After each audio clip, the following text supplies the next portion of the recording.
Hello, welcome. My name is Winston. A few years back, I hit an emotional and psychological wall.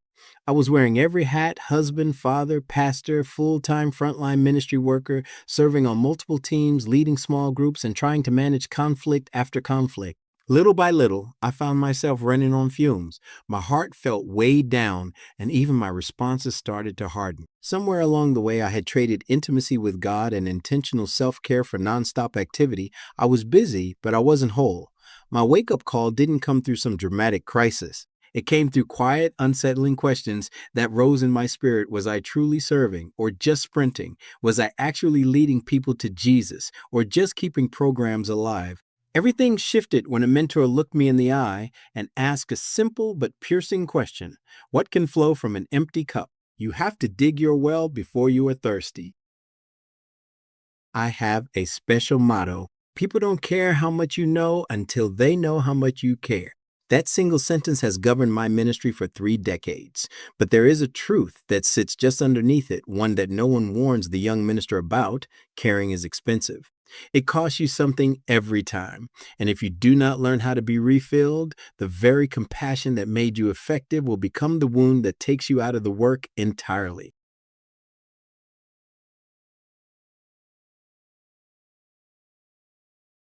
I have spent more than 30 years in the company of hard hearts, and I do not say that unkindly. I have sat with the addict who has relapsed for the ninth time. I have prayed beside the widow whose faith went silent at the graveside.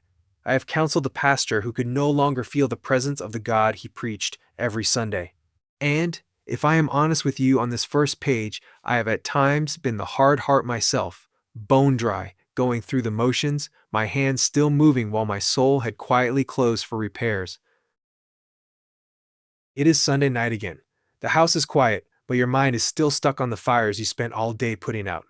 You find yourself physically wrecked, staring at the wall, feeling that familiar, heavy guilt that you have absolutely nothing left to give your own family.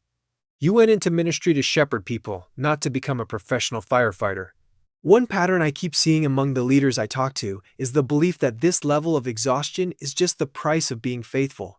They often treat burnout as a badge of honor, assuming that if they are not manually carrying every single burden, they are not really leading. But have you ever stopped to wonder if the exhaustion isn't actually a sign of your devotion? I have noticed a recurring pattern. Leaders who treat their own time as a disposable resource often find themselves unable to shepherd effectively because they are too depleted to function. What if the way you are currently working is not a reflection of your heart for God, but simply a broken method that is keeping you from doing what you are actually called to do? If you are exhausted, it might not be a lack of faith, it might just be the wrong strategy. The question that haunts you isn't, am I working hard enough? Because we both know you are. The real question is, why does everything feel like a priority, yet nothing feels like progress? I know exactly what your desk looks like right now. It is covered in prayer requests, staff scheduling conflicts, and that one volunteer project that just won't move forward no matter how hard you push. You feel like if you aren't physically touching every single piece of the ministry, the whole thing will lose its heart. But here is the tension. You are working more hours than anyone else on your team, yet the actual reach of your ministry feels like it has hit a ceiling.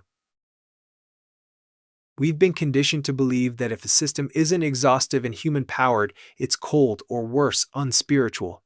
But what if that belief is exactly what keeps you from effectively shepherding the people you've been called to reach? There is a gap in your process, and it's time we identified it. We have been taught that if you aren't exhausted, you aren't leading with your heart. But what if that exhaustion isn't a sign of faithfulness? What if it is actually a sign of a broken process that is preventing you from shepherding the way you were called to? You are trying to address structural gaps through more personal effort, which is why you feel stuck. There is a specific point where your labor ends and your stewardship needs to take over. Imagine a ministry where the systems handle the logistics, so your hands and your heart are fully free to be present with the people who need you most. It's not about being robotic, it's about being responsible with your calling. This manual exists because I watched too many gifted, faithful servants leave the ministry. Not because they stopped believing, but because they were never taught how to hold a hard heart without breaking their own. We are quick to hand a new worker a Bible and a schedule. We are slow to hand them tools for de-escalating a crisis, for breaking the cycles that exhaust them, for recognizing burnout before it becomes collapse. Those tools are not a betrayal of faith. They are the practical shape that faith takes when it puts on work clothes. When we handle hard hearts with holy hands, we aren't just doing a job. We are participating in a divine mission. We are becoming the hands and feet of Jesus in the most broken places of our world. Whether you are leading a nonprofit, directing a recovery program, or serving as a volunteer, remember that your compassion is your greatest asset. Don't lose it to burnout. Equip yourself. Empower your team. Renew your mission.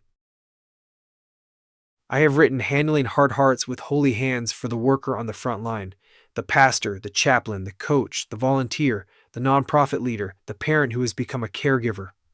If your hands are full of other people's pain, this book is for your hands.